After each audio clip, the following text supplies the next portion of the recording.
ketiga temannya yang PSS. Waduh, wayang semi. Oke, nah fisiknya Petruk ini merepresentasikan fisiknya orang Eropa, bukan fisiknya orang Eropa. Karena Bapak Thierry asalnya dari Belgia, dari Eropa. ya, beda ya sama saya ya. Gimana? Bukan pantun, cakep. Kemudian sebelah sini ya, ini ada etalase isinya cetakan-cetakan coklat. Yang sebelah sini ini dari plastik, yang sebelah sini dari akrilik. Oke, kemudian kita bisa lanjut ke ruangan selanjutnya lewat sebelah sini. Yuk, let's go. Betul, kita nggak ada. Ada mana sih?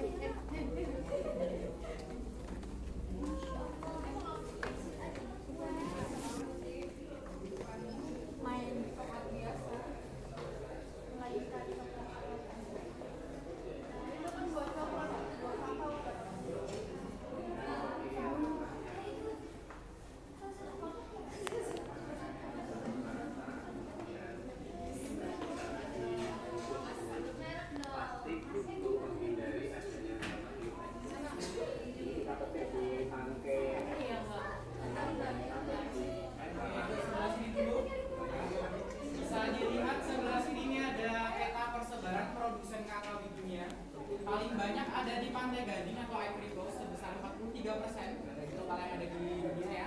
Nah, Indonesia hanya sebesar 3% aja. Ya, sedikit. Dulunya Indonesia ini menduduki posisi ketiga. Dulunya ketiga, tapi sekarang bergeser turun menjadi posisi ketujuh. Nah, itu karena petani kakao di Indonesia ini kurang teredukasi bagaimana cara menanam pohon kakao yang benar, kemudian cara untuk mengolah biji kakaonya itu yang benar menjadi coklat itu seperti apa. Jadi nilai jualnya turun. Nah, kemudian untuk persebaran di Indonesia sendiri yang di sebelah sana paling banyak ada di Pulau Sulawesi. Barat ada juga, tapi enggak. Kemasan coklat ini, ya, ini kebanyakan dikoleksi langsung oleh Bapak Thierry. Kemasannya kayak novel ya? Kayak novel? Iya. Yang mana? Semuanya? Iya, lucu-lucu banget gitu. Waduh. Kayak aku ya? Iya. Lucu-lucu. Ya, jadi ini kebanyakan dikoleksi langsung oleh Bapak Thierry. Jadi beliau kalau berkunjung ke suatu negara, beliau liburan, nah wajib membeli coklat. Karena budaya Belgia adalah budaya makan coklat. Mau mampir tadi. Mau mampir? Lagi apa sih, Kak? Tadi ke Kita dispesialin terus. ya mungkin ini teman-teman ada yang pernah nyoba salah satu mereknya? Enggak, Mungkin? Kak. Belum. Kemahalan. Kemahalan. Jangan ngawas, Kak.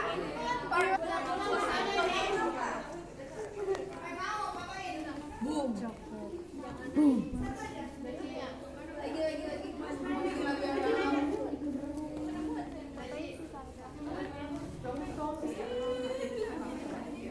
Saya pendek banget ya.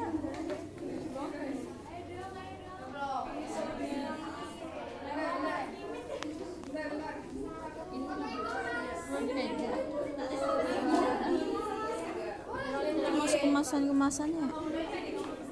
Oke,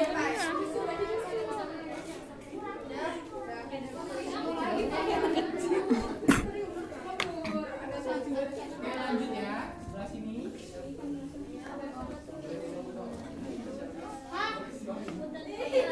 Tapi dengerin ya. Apa? Wah, kakak main nih.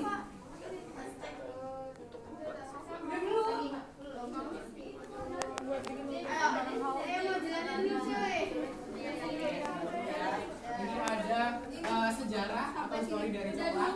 Jadi coklat itu sudah dikonsumsi lebih dari 4.000 tahun yang lalu. Dan ada 3 suku pertama yang mengkonsumsinya. Yang pertama ada suku Olmec. Nah, di suku Olmec ini ditemukan bukti sejarah berupa tembikar yang isinya sisa-sisa minuman coklat. Kemudian ada suku yang kedua, suku Maya. Dan suku Maya ini mereka lebih modern daripada suku Olmec. Jadi suku Maya ini mereka sudah menanam pohon kakao di sekitar rumah atau kuil mereka. Jadi kalau mereka mau mengkonsumsi coklat tinggal ngambil aja. Nah, di masa suku Maya ini pohon kakao atau buahnya itu sangat berharga dan disebut juga sebagai makanan dewa. Nah, maka dari itu muncullah nama Latin untuk kakao itu adalah Theobroma kakao yang artinya makanan dewa. Kemudian ada suku yang ketiga, di suku Aztec, yang tertarik dengan cara hidupnya suku Maya, termasuk cara masyarakatnya mengkonsumsi coklat. Nah, maka dari itu suku Aztec menjajah suku Maya dan mewajibkan masyarakatnya untuk membayar pajak, yaitu bukan berupa uang, tapi berupa biji buah kakao. Jadi selain dikonsumsi juga dijadikan sebagai mata uang. Ya, jadi 30 keping biji buah kakao itu bisa untuk membeli 1 ekor kelinci. Ini biji buah kakao ya, bukan kotoran kelincinya ya. Oke. Nah, untuk rasa kakao atau olahan kakao itu pada masa ketiga suku ini rasanya masih pahit. Jadi mereka menambahkan cabai dan juga rempah-rempah supaya menetralisir rasa pahit dari kakao. Ya, cobain aja. Gimana tuh? Ini dilukis kak. Pakai coklat ya? Rasa coklat sekarang manis ya. Itu karena pengaruh dari bangsa Eropa. Jadi ada penjelajah namanya Hernando Cortés yang datang ke Mesoamerika, ke Amerika Tengah, jadi ke tempatnya suku Aztec ini, dan membawa buah kakao itu pakai kapal dibawa ke Eropa dan diperkenalkan di sana.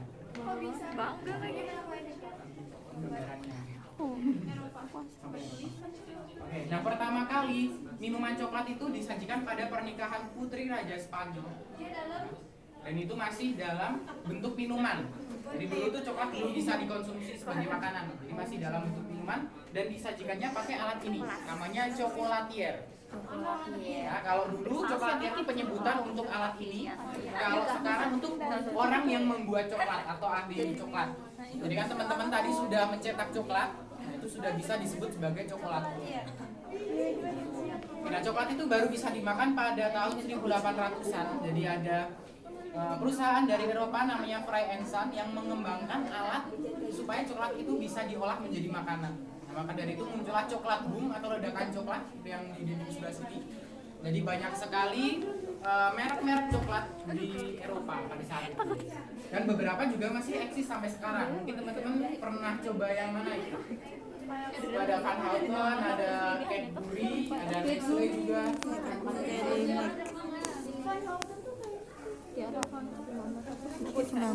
Ngamuk. Ada Willy Wonka nggak? Ada tulip nggak? Tulip. Tulip aja. Tulip masuk. Buat pembuatan Ledakan coklat. Coklat meledak kayak. Oh iya. Lalu ke kakaknya itu dulu.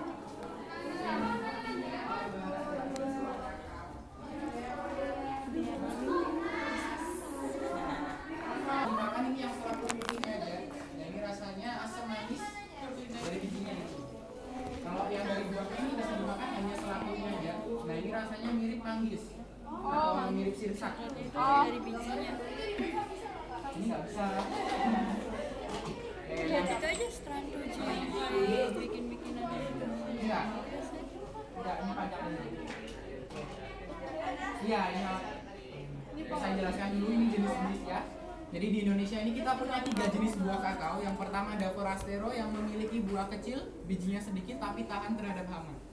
Yang kedua Criollo, ini buahnya besar, bijinya banyak tapi tidak tahan terhadap hama. Lalu dikawin silangkanlah keduanya dan didapat jenis yang ketiga namanya Trinitario. Iya, tapi ini juga mewarisi gen baik dari kedua orang tuanya. Jadi buahnya besar, bijinya banyak dan juga tahan terhadap hama.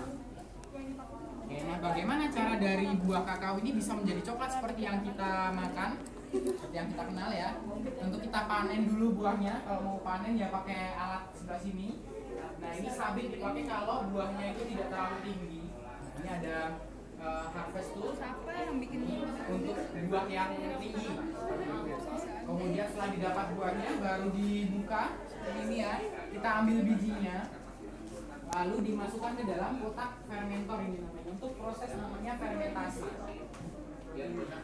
dan harus tutup menggunakan daun pisang. Nah ini prosesnya selama 5 sampai 7 hari. Fungsinya supaya menurunkan rasa pahit dari coklatnya serta untuk menaikkan cita rasa dan juga aroma dari coklatnya. Baru setelah itu akan dicuci untuk menghilangkan jamur-jamur yang menempel selama proses fermentasi ini. Lalu akan dikeringkan, dijemur di bawah sinar matahari selama 5 sampai 7 hari. Nah, ini seperti ini bijinya asli, ini boleh dipegang. Silahkan. Jadi makan ya. Itu mau minum. Makan. Kerja di sini. Jadi Sebelum saya lahir juga. enggak lah. Lucu baunya kayak coklat. Coba mau Jesse. Khusus karung goni, nggak boleh pakai karung yang Karung lain. beras nggak boleh. Nggak boleh. Kenapa nggak boleh? Karena kan karung goni ini terbuat dari serat-serat tumbuhan, jadinya masih alami, tidak ada kontaminasi dari bahan kimia. Itu juga merupakan salah satu visi dari kami, yaitu ingin mensejahterakan petani kakao yang ada di Indonesia. Sampai sekarang masih. Sampai sekarang masih sama. Alat apa itu? Apa itu? Gilingan. Iya, tapi zaman dulu Kalau zaman sekarang udah beda lagi. udah beda. Iya dong. Dipencet ya? Dipencet terus. Tinggal dipencet tuh gitu. Simak. Apa bunyinya? Teman yang baik. Ini bisa dimakan nggak? Ini dari coklat asli. Kamu udah. Itu monas kita. 5 tahun berarti. Ih, malam pakai kabel. Itu siapa? 18. Iya, main. Hei, ngeri bahasa apa? Waduh. Translate yuk. Niat banget. Gambaran yang di pabrik ya. Jadi setelah proses tadi yang dilakukan oleh petani, nanti biji kakaonya itu akan masuk ke pabrik kami. Proses yang pertama dilakukan itu adalah Emang apa? kontrol. Jadi bijinya itu di apa ya bahasa Indonesianya ya? Dipilih dan dipilah seperti itu untuk menentukan kualitas yang bagus. Ini juga ada mesinnya. Yang ini proses manual, tapi di pabrik kami ada mesinnya seperti itu. Baru setelah di QC ini akan disangrai, jadi untuk menurunkan kandungan air di dalamnya seperti ini, atau di roasting. Siapa yang suka ngerosting? Kan ya bijinya. Pakai ini alat namanya alat cooler untuk mendinginkan. Nah nanti setelah bijinya dingin akan digiling menggunakan mesin namanya cracker and winnower. Untuk prosesnya namanya cracking and winnowing. Jadi biji kakao tadi akan dipecah. Kalau tadi kan pemecahannya masih secara manual, kalau ini udah menggunakan mesin. Seperti itu. Nah ini untuk memecah bijinya dan juga untuk menghilangkan kulit arinya. Baru setelah itu, setelah digiling, nanti keluarnya langsung seperti ini. Nah ini pasta. Nah ini tanpa campuran air ya. Cabai kering. Cabai kering. Oh ya, yang ini tadi yang apa namanya bijinya tadi digiling, ini namanya adalah cocoa nibs. Kulitnya. Enggak, biji di dalamnya tadi yang coklat-coklat tadi kan ini namanya cocoa nibs, terus digiling seperti itu. Nah keluarnya pasta. Pastanya ini namanya adalah cocoa mash. Cocoa mash atau cocoa liquor. Nah bahasa Indonesianya adalah cocoa masa atau padatan kakao. Padatan kakao gue bisa gampang. Kalau bahasa Cirebonnya beli sih. Nah ini setelah jadi pasta seperti ini, terus dimasukkan ke dalam box-box. Nah ini harus didiamkan di gudang selama lebih dari 3 bulan. Berarti Itu prosesnya lama. Itu fungsinya enggak. Itu fungsinya untuk menaikkan cita rasa dan juga aroma dari coklatnya lagi. Pantas mahal. Iya. Nah setelah itu akan digiling, ya. Digiling untuk menghaluskan. Gilingan aspal. Gilingan aspal. Nah setelah digiling baru nanti akan masuk ke mesin koncing untuk dipanaskan. Nah di mesin ini juga digiling lagi supaya coklatnya halus. Jadi nanti ketika dimakan itu bisa melting di mulut atau meleleh di mulut. Nah setelah masuk mesin koncing akan masuk mesin tempering. Jadi di mesin tempering itu coklatnya didinginkan. Nah suhu yang bagus untuk mencetak coklat itu sekitar 27 sampai 30. Perhatiin kok tiba-tiba ulang. Baru bisa dicetak. Emang ulangan? Menggunakan cetakan. Nah yang ini cetakan tablet. Nah yang ini cetakan bar. Buat es batu bisa. Es batu. Ya silakan kalau mau. Tekan bersama. Oke. Nanti setelah dicetak ya. Dia spatulanya seru banget. Awas sih. Gue baca. Enggak lo tajam. Oke, nah nanti setelah dicetak ini ya, terus nanti dimasukkan ke dalam lemari es untuk didinginkan. Nah itu selama 10 sampai 15 menit sudah kering. Baru ke proses pengemasan yang pertama pakai aluminium foil. Kemudian kemasan yang kedua itu pakainya kertas. Udah berapa jam? Daur ulang dan bisa digaji. Kemudian sebelah sini ini ada etalase, isinya berbagai cetakan ya, berbagai bahan juga, ada yang dari plastik, akrilik, tembaga, kayu juga.